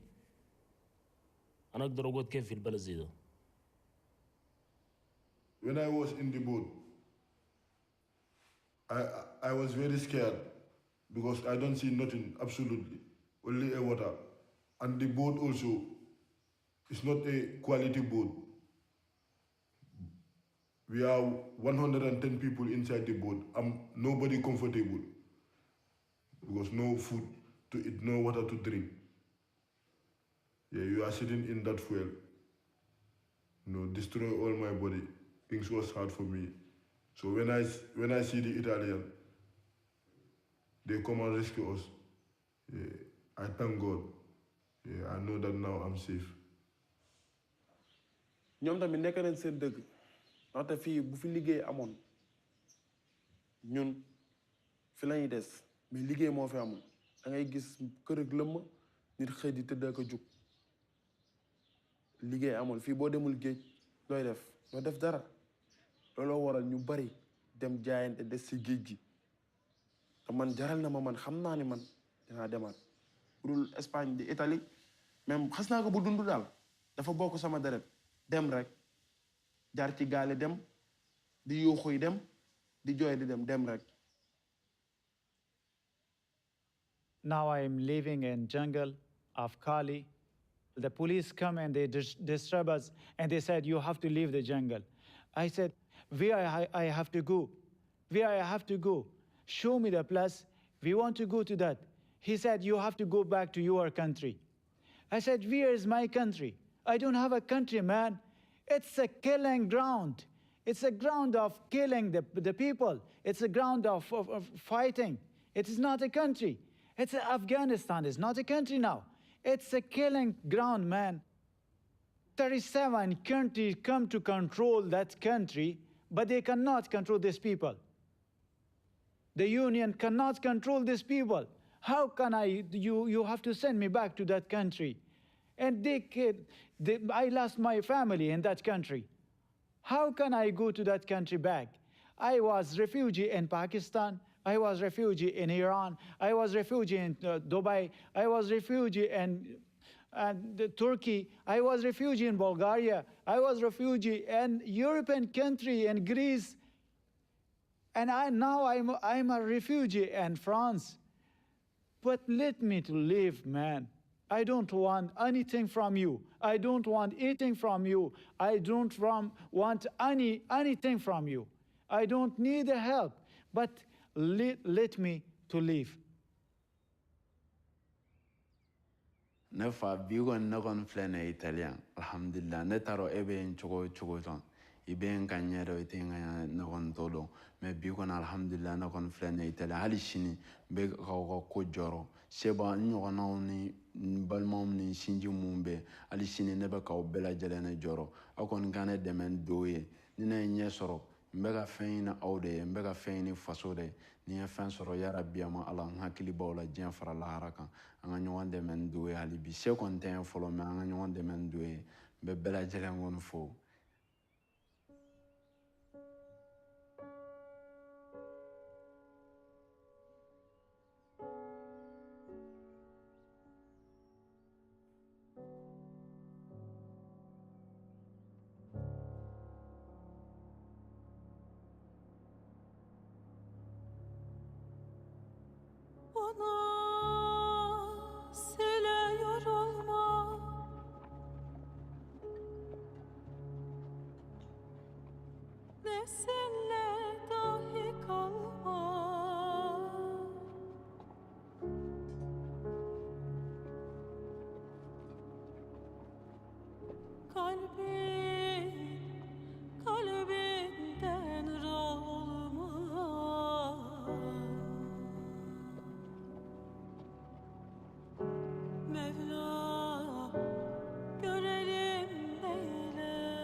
আমি একজন বাংলাদেশি মানে গার্মেন্টস কর্মী হিসাবে যেটা আমার কাছে সবচেয়ে মানে অগ্রহণযোগ্য সেটা হলো যে যখন আমাদের কোম্পানির ওনার বা আমাদের মার্কেটিং সাইডে যারা আছে তারা যখন বাইরের সাথে প্রাইস নেগোসিয়েশনে বসে একটা কোনো বিষয় নিয়ে, তো সেই ক্ষেত্রে যখন দেখা যায় যে অন্যান্য দেশে যখন তারা প্রাইস নেগোসিয়েশন করে বাংলাদেশের সময় সব সময় চিন্তা করে যে এদের প্রাইসটা একটু স্লো হবে।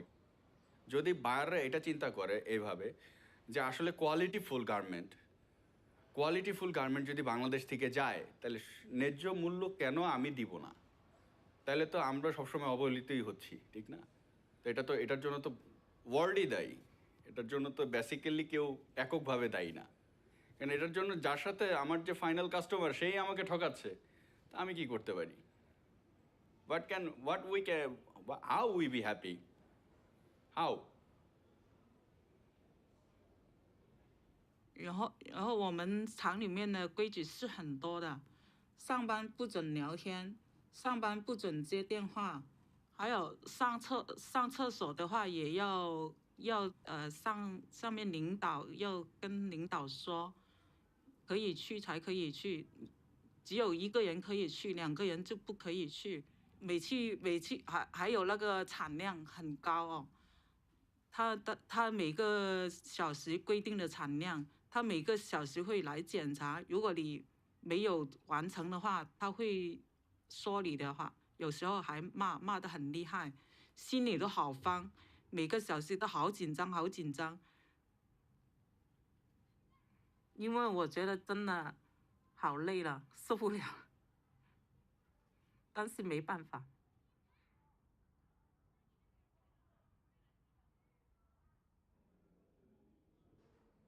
Une personne qui travaille honnête n'est pas riche.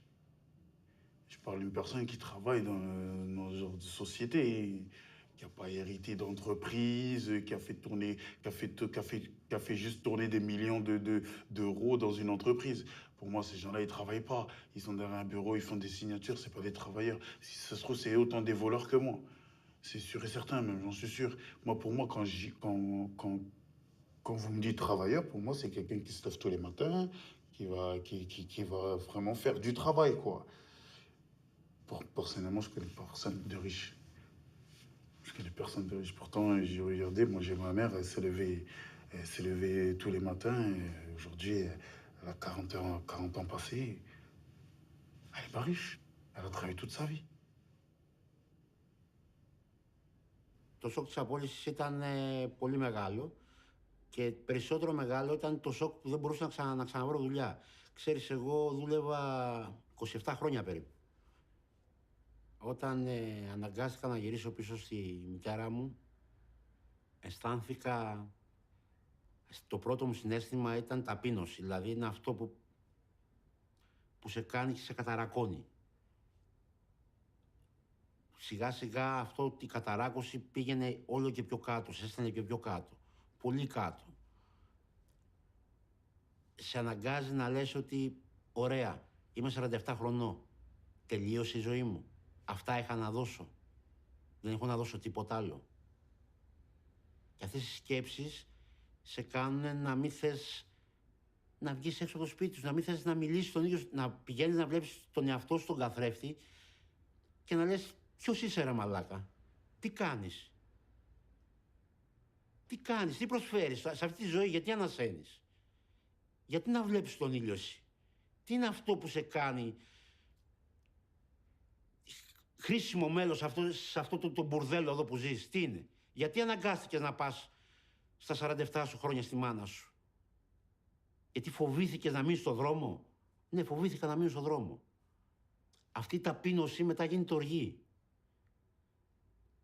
Γίνεται οργή γιατί θες να ξεσπάσεις σε κάπου και δεν ξέρεις πού.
Moi-même, moi c'est un pauvre.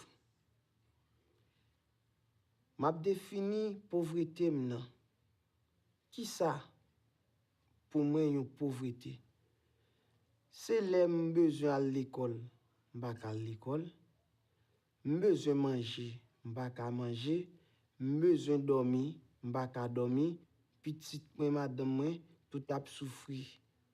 Là, m'pas gagner un niveau intellectuel qui avancé pour me sortir dans situation meilleure. Ni moun mwen yo. Là, me senti vraiment pauvre. Corps physique là pauvre, mental là pauvre. Et ou même riche qui attendait yo. Qui ça que nous voulons parler des riches là? So I know that I'm less happy with more money, and I know that I still want more. I like things, and I pursue the things, but the things only make me happy for a short period of time, and then I go back and I have the challenges of my family, and I don't know how to make a depressed person happy. You can't give them a thing and make them happy, because their brain is not happy. So I feel frustrated that the cures don't exist, and I can't just wave a magic wand and make my son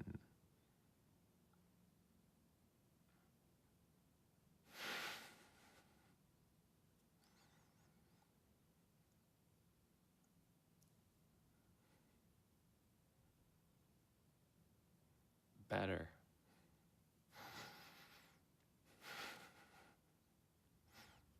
Eu morava num lugar onde era cercado de mansões. E eu morava em barraco. E eu sabia que aquelas pessoas, às vezes, jogavam comida fora no lixo. E a gente, eu principalmente, com fome, querendo um pouco de comida para comer, Para mim, a pobreza me entristece, mas me entristece por causa da injustiça. Porque se todo mundo tivesse alimento, pelo menos alimento, em casa, ela podia raciocinar. Raciocínio é inteligência. Então, poderia ser pobre em casa, de morar em barraco, mas teria inteligência na cabeça para poder sair dali. Eu, graças a Deus, eu consegui vencer isso. Mas e quantos outros não conseguem? E muitos até morrem por isso. Isso é muito triste. Para mim, é injustiça pura. La rue est une école très dure.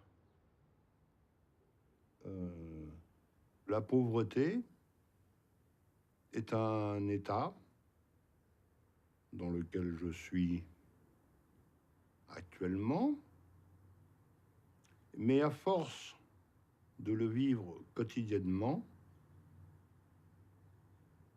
non pas on s'y complaît, mais on s'y habitue, tout simplement.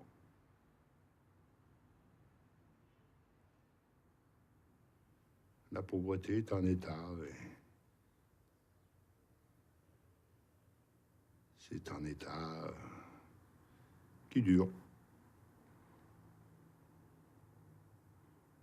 Et pour beaucoup trop.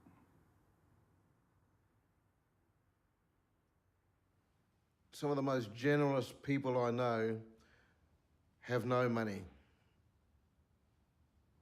And that's how it should be. When we have no money, it's a different lifestyle. When you see the old people, there was no, in our language, we have no such word as please or thank you, because it is what is expected of us is that we share and we give what we have. Today, we have to say please, we have to say thank you, we have to beg for things.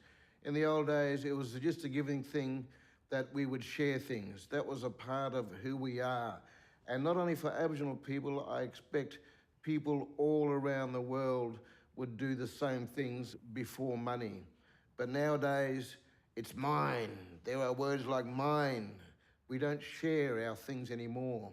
And it's become, it kills us as human beings, as a society, as a race. When I say race, I'm talking about the human race. But we deny other people shelter. We deny other people food. We deny other people their survival purely because of money.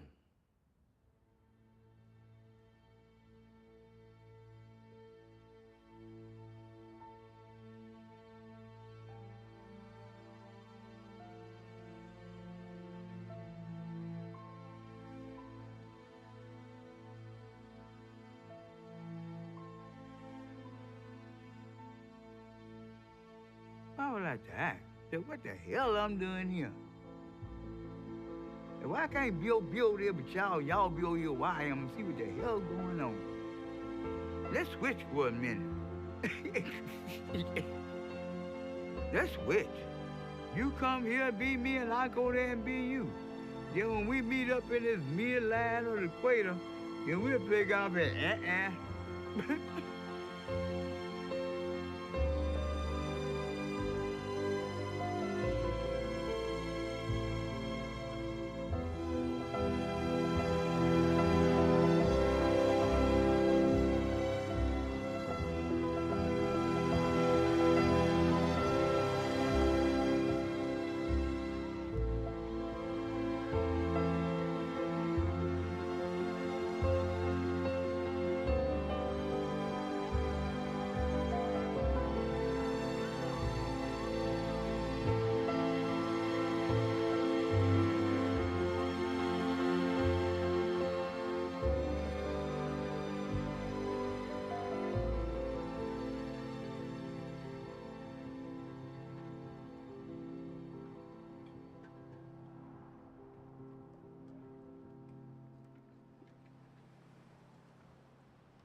Pero no ahora por ser presidente. Esto lo pensamos mucho, pasamos más de 10 años de soledad en el calabozo. Y tuvimos 7 años sin leer un libro. Y tuvimos mucho tiempo para pensar. Y descubrimos esto. O logras ser feliz con poco y liviano de equipaje, porque la felicidad está dentro tuyo, o no logras nada. Esto no es una apología de la pobreza, esto es una apología de la sobriedad. Pero como hemos inventado una sociedad de consumo, consumista, y la economía tiene que crecer, porque si no crece es una tragedia. Inventamos una montaña de consumo superfluo y hay que tirar y vivir comprando y tirando. Y lo que estamos gastando es tiempo de vida. Porque cuando yo compro algo, o tú, no lo compras con plata. Lo compras con el tiempo de vida que tuviste que gastar para tener esa plata. Pero con esta diferencia. La única cosa que no se puede comprar es la vida. La vida se gasta. Y es miserable gastar la vida para perder libertad.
bi nii la demee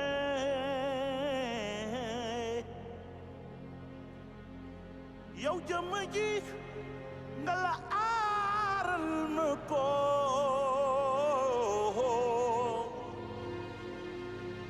jàppal ma fii ma jàpp fee suñ ko defee dunu sonn téyel ma fii ma téye fee ñun buñ ko defee dunu sonn day mel ni lu jafe loolo waaye ak yomb lool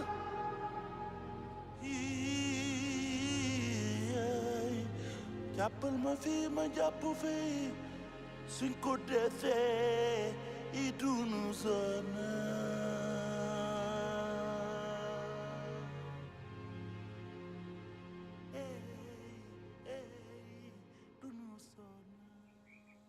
Peut-être Libanais, mon frère.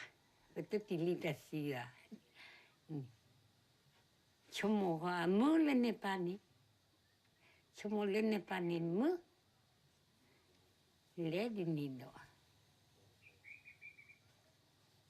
Chomo amour ne paroni. Ça parli mata te keleba. Mata te kela nino. Nino pucha. Nino.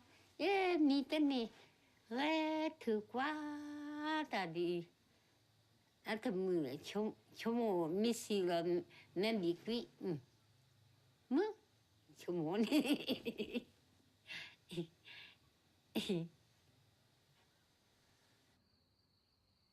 Après la mort, il n'y a plus rien. Et on va rigoler. On va au ciel, mais on ne prend pas le bon chemin. Hein. Quand on va à la terre, on va au ciel. On ne prend pas le bon chemin. Alors, je ne pense pas qu'il y ait une vie après la mort, moi. Je n'y crois pas du tout à ça.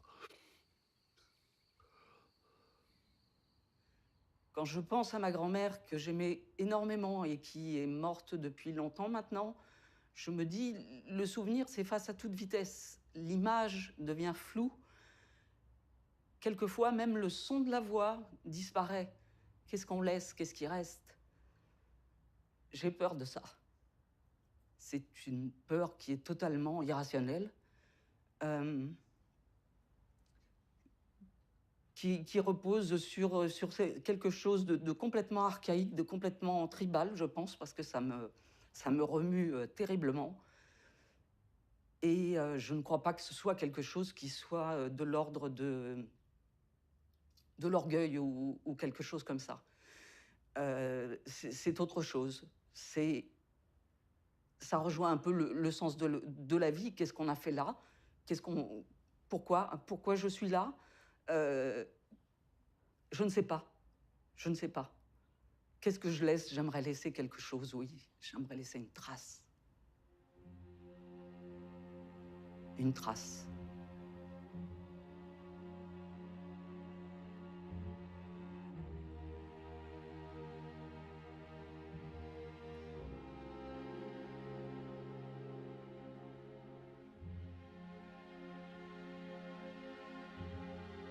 Y el sentido de la vida, quizá me veo, no sé si es por una cuestión de que me veo, no me siento muy importante, no creo que seamos tan importantes, entonces no veo la vida como algo. La vida se lleva. Todos estuvieron, todos están y todos vamos a dejar de estar.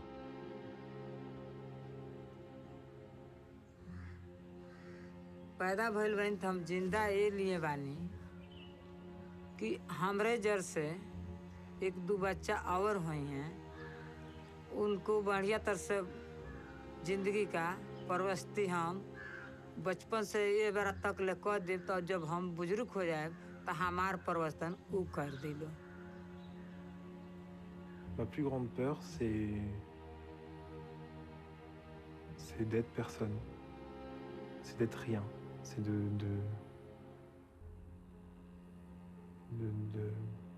de pas savoir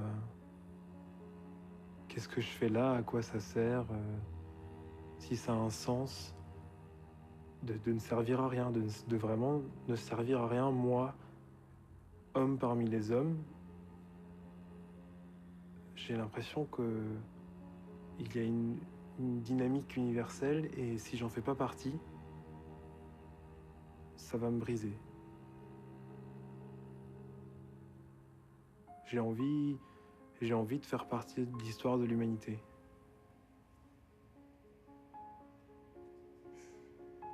Me being 15 with a life sentence, what can be the meaning of my life? That is a hard question, but I think the meaning of my life could be, you know, happiness, making everything right, helping out young and older people, you know, just help one another, you know, and stand for something. And just stay out of trouble. Don't come to prison. I know that ain't no meaning in life. This ain't no place for nobody. But I don't know. Everybody have their own purpose, so I don't know what my purpose is. I don't know about that question.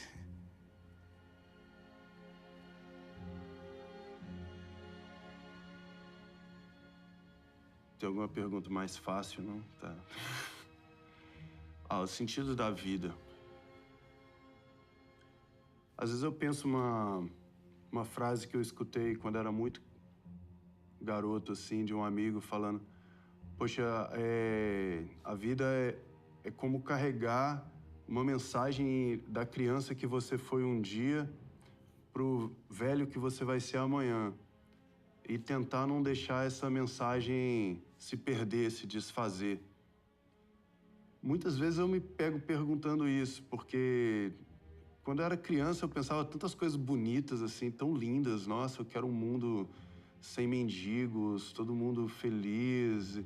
E aí, coisas tão simples, assim, tão sutis, mas às vezes a gente perde isso, né? A vida faz a gente perder. Daqui a pouco a gente tá só trabalhando para poder comprar coisas e tá nem aí pro mendigo, nem olha, não ajuda ninguém.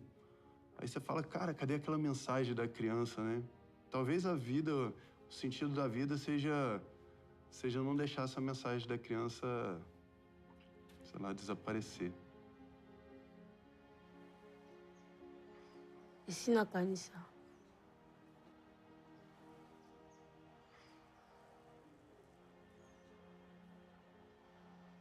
esi na kanisa naza na ntina naza na mokili. Naza na mokili mpo nasala oyo Nzambe atindanga nasala na mokili. Paske na mokili mutu azwa na mission na ye oyo Nzambe atindela ye. Nga mpe naza na mokili mpo na mission na ngai, me Nzambe nde ayebi. Nga nayebi yango nanu te.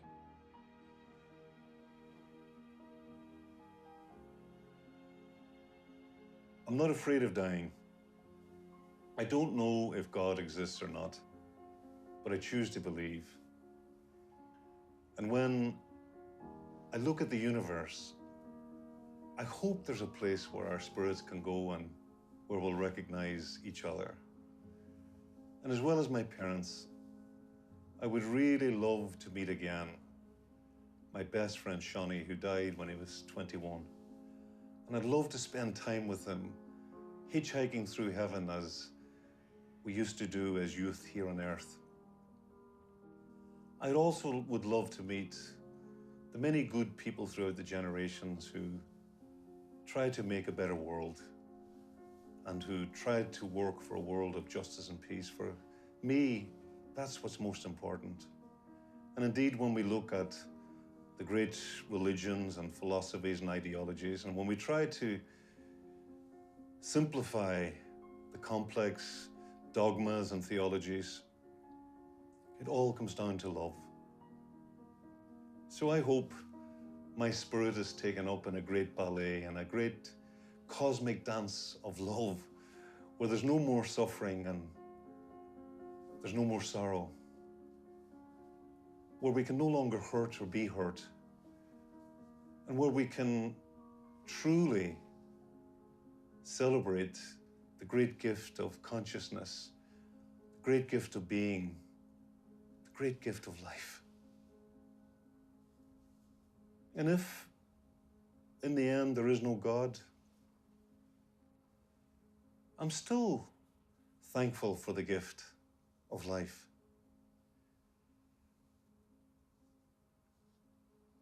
I've often thought the last two words I would like to utter just before I die are thank you. Thank you for the gift of life.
তাই তোমাদের আমি বলছি মা আমার দিকে তোমরা তাকায় তাহলে ড্রাগটা ছেড়ে দিও। তোমাদের আমি অনেকবার বলেছি, আজকেও বলছি, তুমি ড্রাগটা ছেড়ে দাও। ড্রাগ নাও ভালো না, মানুষের শরীরে অনেক ক্ষতি হয়। তুমি যদি আমাকে মনে করো যে আমি তোমার মেয়ে, তাহলে তুমি ড্রাগটা ছেড়ে দাও। En fait, j'ai un cadet, j'ai un petit frère qui est mort effectivement. Donc il a laissé une petite fille de 4 ans. Et ça, malheureusement, encore la maman de cette fille encore est morte. Donc j'aimerais dire à ce frère-là qu'il ne se fait pas de soucis pour cet enfant. Parce que je connaissais l'amour de ce frère-là par rapport à sa fille. Qu'il sache que cet enfant est en de bonnes mains. Que je m'occupe très bien de lui.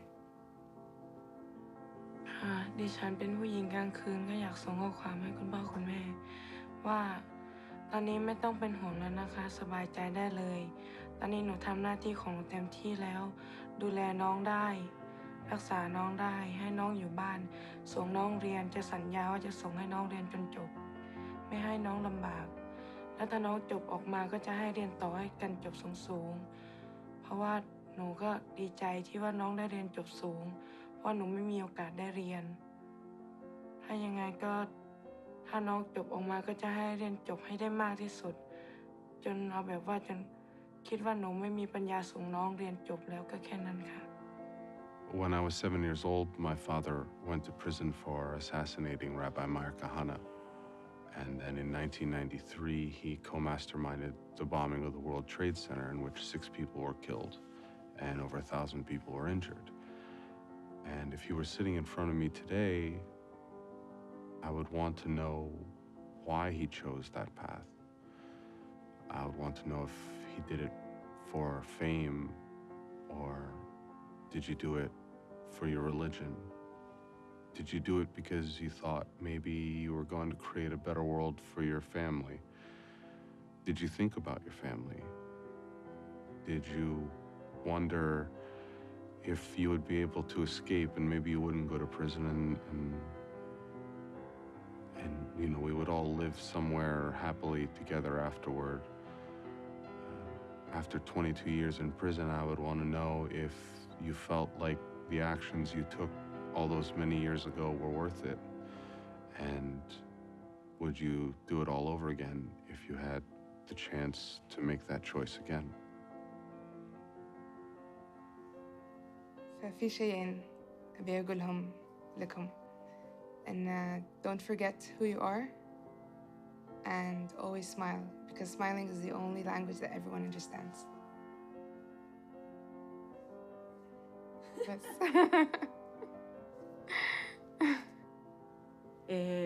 私の父は一緒の間で出会える方は、限られているからとても大切にしなさいと私に小さい頃から申してました。こういう形で皆様に、お会いできることとても嬉しく思います。本当にありがとうございます。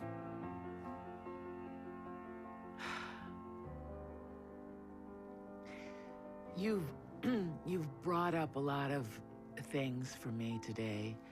You've made me feel important. You've made me feel that I have something to offer. You've made me feel that I had a place to go. You made me feel like my stories were welcome. And you made me feel happy. I think people need to feel that they've done something while they've lived. They need to feel that they've contributed. And today you made me feel like I contributed. And I am very grateful to you for that. Thank you.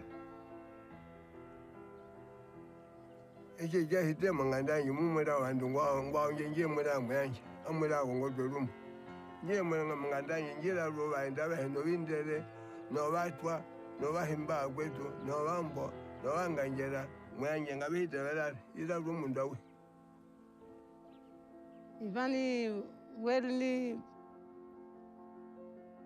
story gra kulinya ya kamera ba wokin ya wali mitini jana story kulinya pi ba wini mini ula ba Manuel ba movie ba mini ni kramli ni yali nyani na mama snamba yena nya beri lot speaker no group ragu yelo kuruna ma idla ni gena dugo taba movie men ni kra nan dugo na ma gini gani wol kura ba maklini matuka nyanambe amtuka nyanambe ni nani nasaba meni yaba alinga ma naba ni nama ga mamasi pani me agi kotor gare wakilita ga bachari ni wakamedhia ga uri wakamedhia bo ina batewa chali ame akilita na garta